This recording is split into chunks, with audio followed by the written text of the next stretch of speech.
we've also learned that the district has access to a phone system that can actually call parents in a situation and alert them to something like this. But we've also learned that the school chose not to use it yesterday. News 4 investigative reporter Luke Moretti has more on that part of our team coverage tonight from the newsroom. Luke? Yeah, and Ed, school district officials say they will take a look at how things were handled and see what can be improved going forward.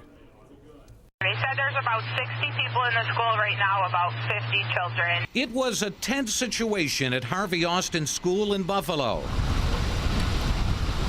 A huge police presence and worried parents waiting for information. I still haven't got a text saying my kids are okay.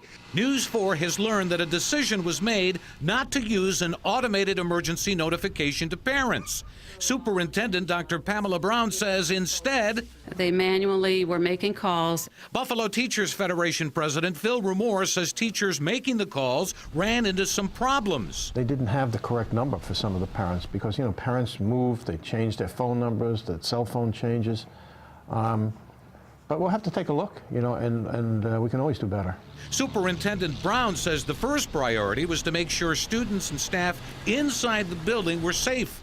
But she says she understands the anxiety some parents were experiencing. As a parent myself, I can empathize with their feelings. And while the automated notification system was not used yesterday, a recorded call went out today to the Harvey Austin school community. I'm grateful that everyone is safe and sorry for the strife that some parents went through in the interim.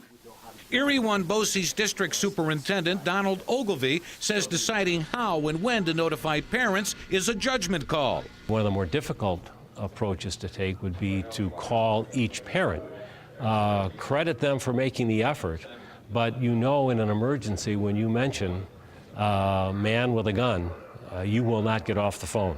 In this case, it was decided to manually call parents rather than use the automated system. Was that the best approach? We are looking at that situation and will do everything possible to improve our procedures. Now, Superintendent Brown did say that she verified with staff at the school that emergency contact information on file was recent. Now, according to the State Education Department, each school district is legally responsible for developing, reviewing, and updating school safety plans at the district and building level. In the newsroom tonight, Luke Moretti, News 4 at 5.